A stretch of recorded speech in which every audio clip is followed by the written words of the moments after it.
Checking In with Anthony and Glenn is brought to you by HD Supply. It's Checking In with Anthony and Glenn, teaching you to be the hotelier that you wanna be. It's Checking In with Anthony and Glenn. Anthony, my man, how are you today? What's your name again? Silent. Great. You don't have to know my name. It's right there in the show title. Checking In with Anthony and Glenn, how are you? I'm so glad you remembered me. That's gonna make the record books for me. I can't wait to go home and tell my wife, hey, my co-host remembered my name. Awesome. I'm laughing so hard. I know. We're sitting here talking for hours. I know. And you said, I'm looking at you going, I know. And Who is this motherfucker? Glenn, how are you, brother? I got to tell you, I'm doing great, and my ego is fully intact and everything. So Good. all is good. So what I wanted to talk about today. Good. I'm glad I didn't have to ask you. What do you want to talk about today? Oop, I just asked you. What I wanted to talk about today. Yep. Was people say all the time, how are successful people successful? Right. And there's a lot of things that we can talk about, a lot of things we did talk about, but it really comes down to this. Yep. And it's simple and it's easy. Make sure you wake up the right way. Make sure you wake up the right way. Do you mean, I'm not sure how you mean. I mean, you're probably not meaning suspicious, like don't get up on one side of the bed as opposed to the other. No, as soon as your eyes open, thank God that say, oh, my eyes opened. That's good. Right. I can actually get out of bed. That's really good. So immediately, for me, I'm going to say what works for me. Is I'm just thankful that I actually got up. I think it's really important that whatever you and I both do to achieve, it might not be the formula for each person's success. You have to find your own way to achieve. I think, but I think what I want to talk about and what's important is success comes in many shapes and sizes, in many forms. But if you go and you look at most successful people, I will guarantee you that they all have the same routine every day. They eat the same breakfast. They get up at the same time. They do the same thing. They brush their teeth the same way. And that's the only thing in their day that's the routine that actually stays and the only routine they can really control. And if you were Steve Jobs, you'd wear the same T-shirt every day, right? Yeah, but he probably paid $900 for that T-shirt. Well, it's a nice looking. I'll give you an example. turtleneck. Yeah. I don't get a lot of sleep. I just don't. How many hours do you sleep a night on average? Tell you how much I slept last night. I slept 3 hours last night. Jesus, dude, that's insane. Now, my physiology, if I were to get 3-4 hours of sleep, I could not function at all. I went to sleep at 3 o'clock in the morning. I woke up at 6 o'clock this morning. Dang, man, I need a good solid 8-9 hours of sleep, which is freaking scary.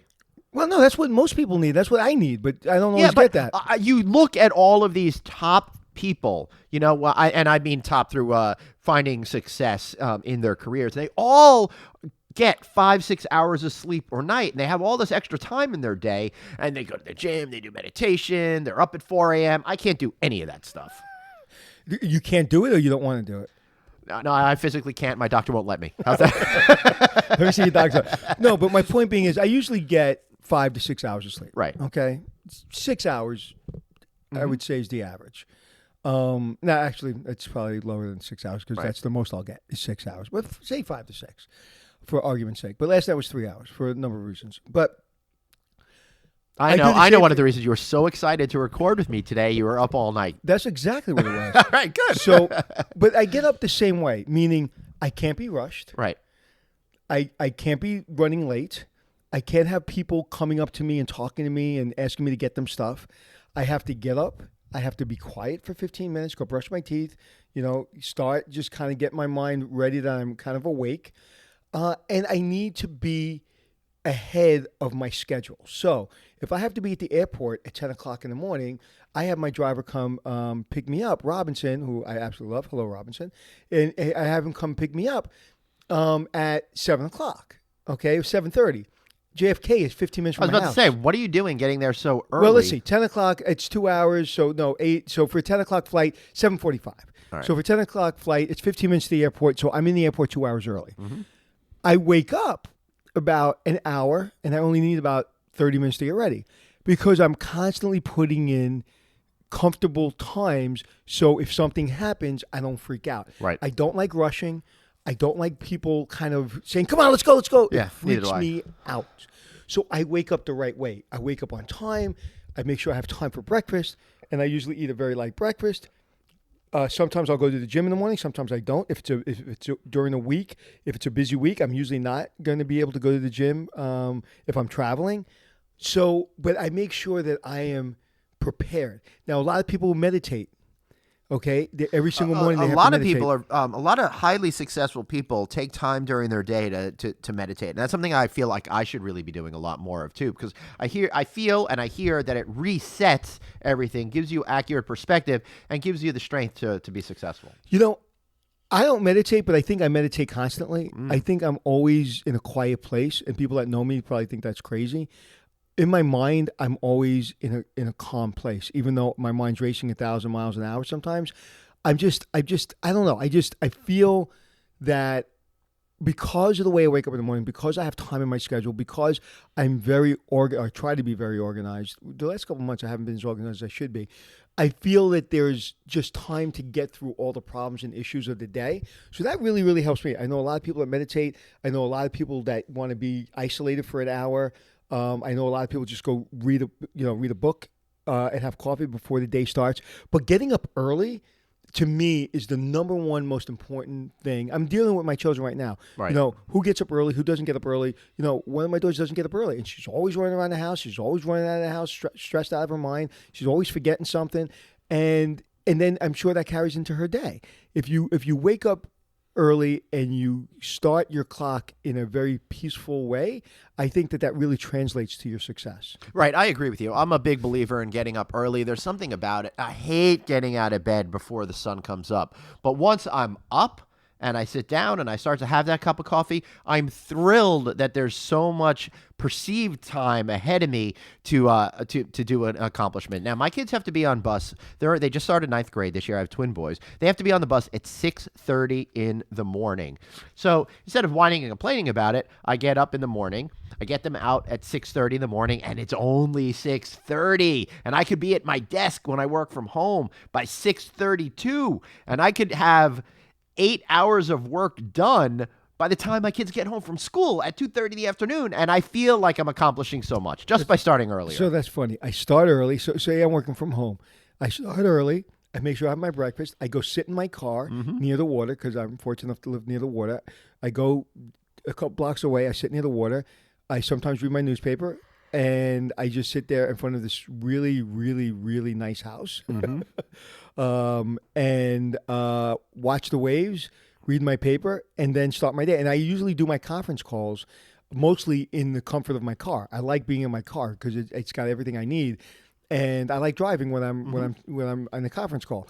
So I think what makes people successful is to have space. And what I mean by that is when I travel from city to city or state to state or country to country, is I give myself enough space to get there. I give myself enough space to when I get to the hotel room, when I wake up in the morning. I don't allow anybody to take control of my time. Right. To this day, my team, a lot of people I work with want my schedule. I don't give anybody my schedule. It's like, well, no, we'll put it on. It's easier. No. It's my schedule. Right. And only the person that knows my schedule is me, because I sometimes, and don't hold this against me, but I sometimes lie on my schedule. And where I say I'm in a meeting or I'm going to be traveling, or I'm not. I'm in my house for 2 or 3 days, but nobody knows that. Well, you need that time too. It's really essential, and I think we have a tendency, especially here in the 21st century, to overschedule ourselves. We think that we're working towards the goal of success in whatever it is, but it winds up working against you. You know, it's funny because people say, "Andy, you're so busy, you're doing this, you're doing that." I'm not overscheduled. Right. Like even when I'm in the busiest, I'm never overscheduled. I don't know what that means. This is what I need to do to run my business. This is what I need to do the shows or whatever I'm doing.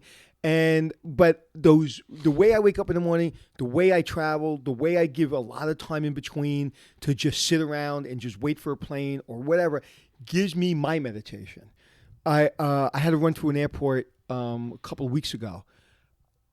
I don't think there's very few feelings I hate more than running through an airport. Ugh, it's Gross. I can't stand it.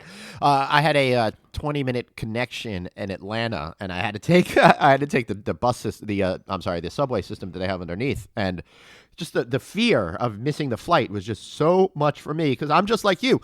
I need to be there 90 minutes before the flight. I leave my house 3 hours before the flight takes off because I don't want to be freaking out on the Belt Parkway when there's traffic. Right. Well, I was in Tirrena, and the gentleman picked me up, and he said, no, the flight's at 7:00. I'll pick you up at 6:00. It's only 20 minutes it's only 20 minutes to the airport. I said, no, can you pick me up like an hour before that? It's like, no, you'll be fine. I get there 5 minutes before. I said, if the tire goes out, if I have a stroke, I still have a half hour to get to the hospital. If you hit all the red lights and it doesn't go your way. It's like, so the whole point of this is when I've been thinking about success and what makes successful people really not only have a little bit of success for a short period of time, but really thrive throughout their whole career, it comes down to the way they set up their day. Right, and I want to talk a little bit more about setting up your day in just a second, but first we're going to take a break from our sponsor, and we'll be right back.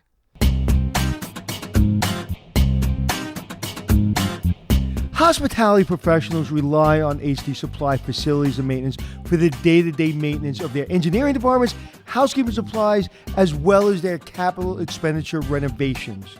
And why? Because they're reliable and they've been around for decades. They have over 100,000 products, and they have a nationwide distribution system. They have an amazing dedicated sales representation force, and they have the tools, technology, and specialized services to make your hotel spectacular.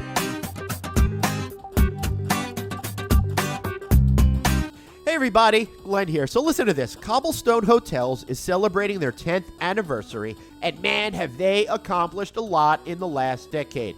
Already they have more than 150 hotels throughout the United States, but they're in smaller and medium-sized markets.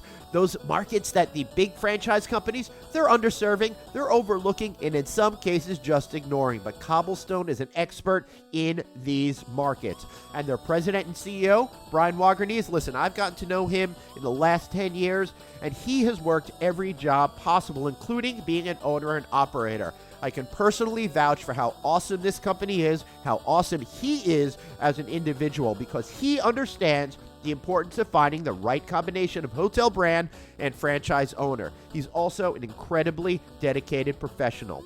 Whether it's a Cobblestone Hotel and Suites Main Street design, Borders Inn and Suites, or one of the newly acquired brands such as Boulders Inn and Suites, Key West Inns, Centerstone Inns and Suites, Cobblestone has brands that range from economy to upper mid-tier, and one that's right for you. Quite simply, Cobblestone Hotels is the franchise for franchise owners. Patrick Mullenix, well, he's Cobblestone's new president of franchise development. Give him a call or check out their website at cobblestonefranchising.com. But give Patrick a call. He's a great guy. I've known him for a really, really long time, too. You can find him at 920-216-0620. That's cobblestonefranchising.com. And tell him Glenn sent you.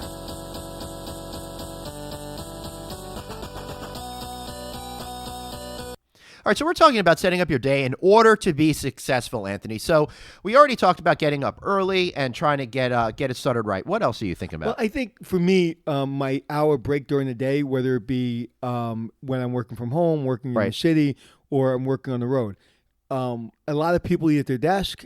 A lot of people eat with people. I eat by myself, and I don't want to talk to anybody. I don't care who I'm with. I don't care if I'm on set. I don't care if I'm in an office. I don't want to see anyone. I don't want to talk to anyone. I want to go sit around I need 1 hour. Right.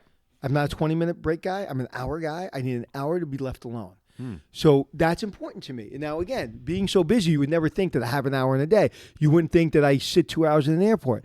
But I do. And even at night, one of the reasons I don't get that much sleep is not that I'm doing something at 3 o'clock in the morning.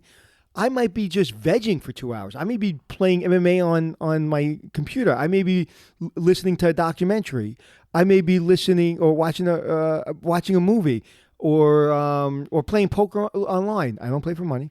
Only in the casinos. But those parts of my day, I think, make the rest of my day so much more full because my energy level usually has to be at such a high level. Right. That if somebody takes any of those moments away from me and I allow that, then my day gets screwed up. I've seen so many people, they're always so stressed out and they're like, and that, and they're not that busy and they're so stressed out. It's like, well, I didn't have lunch and I didn't have the, why?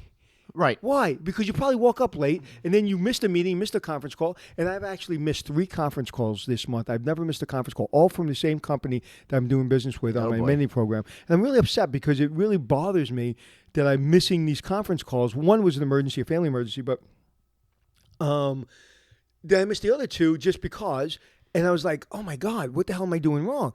And I just adjusted some things on my schedule, the way I set up my schedule, but it really bothered me. So when you see that the way you set up your day needs adjustment, do that, because no matter what happens, people are expecting you to do what you say you were going to do. And if you are late or you are not able to accomplish it, they don't care. But if you don't take care of yourself, you can't take care of anybody else. So if I'm reading you correctly, I think what you're saying here is that we really have to understand our own biorhythms, how our body functions, how our mind functions in order to create the patterns that we need within our day in order to achieve the utmost success, which is why at the beginning I said your way might be different than my way.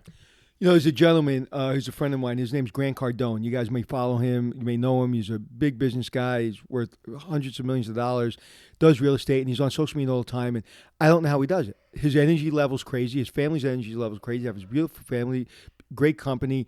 He's going to have 35,000 people in Vegas at some kind of leadership conference. And he hits the ball out of the park. I can't run 18 hours a day and also immerse my family and my personal life all into my social media and still kill it and still feel completely great. And sometimes I actually stopped watching him as much as I used to simply because it's like, you know what? I'm going to do me. He's going to do him. Right. And he may have an airplane. He may have a Rolls Royce and he may have $300 million. That's okay. I don't know if that's what I want. All I know is I don't know how he does that. I wish I did. I wish I did. But you do have to know what you are not only capable of, but setting up, like I said, those systems in order to help you find success. Now, for me, that translates into always having a sense of control. And in order for me to have that ultimate sense of control, I need to have a lot of lists, right? And I spent a lot of years saying, oh, I'm going to remember that. I'm going to remember that, and not remembering that. Now, anytime something happens, I write it on a list or put it in my calendar immediately. That way, I don't have to worry about forgetting stuff. I don't have to worry about anything, and it allows me to focus on the task at hand without burning all that extra brain energy on extraneous stuff. I try to put it in somebody else's ball. Me too. In somebody else's lap. Say, hey, can you handle that? Okay. I always try to have somebody else handle something for me. And it's like, all right, so you want to call next Thursday at 3 o'clock? Do me a favor. Can you send me a text? But don't send me a text today. Send me a text tomorrow. Right. Monday, I know I'll be on the way to the airport, and I'll get that text. I'll put it in my calendar. But if you send it to me today, I'll probably forget. So can you do that for me? Sure. I usually say, hey, would you like to send a calendar invite, or should I do it? And then they usually do it. Yeah, if you ever ask me, it'll always be you. Yeah, I've noticed that. Now, you didn't need to actually say it on the microphone for me to realize that, but yeah, and I'm done with it. You know what? I don't know if I know how to set up a calendar invite. I've never done one. Yeah, it took me a while too, and I still for those of you who use Outlook out there, I always confuse the appointment thing and the meeting thing. I never know which is which. I don't know. I know. All I know is I sit on the board of directors of my university, Park University, and I remember I hit something the wrong way, and I responded or re-invited everybody to a meeting, and I walked into this meeting in Kansas City, Missouri, and they were all making fun of me. Right. So really, it's simple. This is not one of the longest podcasts we had, but it was important for me to talk about this.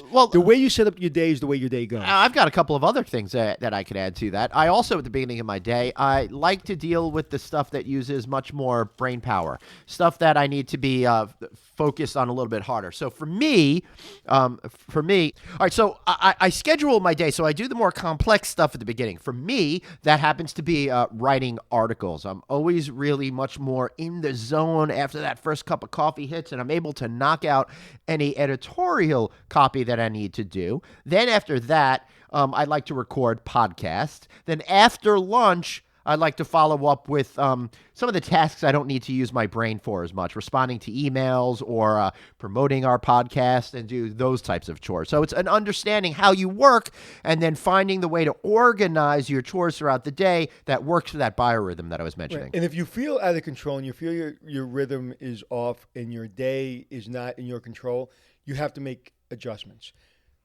I know there's a lot of people out there.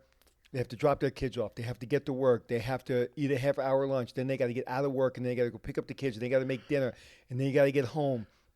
And they do it over and over and over again. And on the weekends, they're shuffling kids here, shuffling kids there. And, yeah, we all do that, and we all deal with that. I could never do everything. You know, I can't cook dinner and all the household stuff. I'm not really great at all that stuff. But I know that if you don't take 10 minutes of your day or an hour of your day, no matter how busy you are, you're always going to feel out of control. Right. And for me, that means being organized first thing in the morning, taking a deep breath, looking at my day, seeing how it's going to work out, and planning what I'm going to do when, with the understanding that nothing ever goes according to plan. And you're going to get that email, you're going to get that phone call that's going to probably screw up your schedule. But like what you said, creating those spaces allows you to prepare for that before it even happens. Yeah, I do the same thing when I run a hotel. I'm always giving myself a lot more time to accomplish things that I really need. I don't like false deadlines. When people say, when's it due? I said, when do you think you can get it for me? Well, next Monday. Are you sure? Well, can you give me till Tuesday? I can give you till Wednesday. Yeah. So, I hate false deadlines. I'm in a rush all the time, but I'm never rushing. Right. That's a great way of putting it. And so I'm a busy person that doesn't look busy. Right. That's the whole thing that you said about always putting it back in someone else's court. When somebody sends me an email or I have to do something, I just want to get it off my plate so they have to worry about it and I don't have to worry about it. As we're sitting here recording this podcast, I've been on the road for a lot of weeks straight. I'm a little bit behind. I know I owe emails to people. It's been more than 2-3 days for a few of them. I'm dying on the inside that I'm having these people wait. And the worst is when they send me a follow-up email. Oh, God, I hate that. But you know what? You can only do what you can do. I know, and I try not to give myself too much crap over it, but, be busy without looking busy. Right. Because the last thing you want to do is when you're talking to somebody, it looks like they have 100 things on their mind. You have to be in the moment. The greatest thing that you can give someone is time. Right. And listen. And listen like with the intent to learn and to pay attention. Don't listen with just trying to get to the next subject. And I think I've learned that over a long period of time. And by giving myself space, as you said, during the day, it allows me to listen better. I'm still a great listener, but it's giving me, I'm trying to become better. And the only way I can do that is get up in the morning the same way every single day. And you can't always go to bed the same way. You can't always have lunch the same way. But you can almost always, even if I'm on the road, wake up the same way and give yourself enough time to really get ready for the day. Right, and I think that's really smart advice. Anything else on this topic, Anthony? Yeah, there's one thing. Oh, yeah? What's that? I want to know what's something I don't know. I will tell you something that you don't know about me. I don't feel I drink enough alcohol on planes.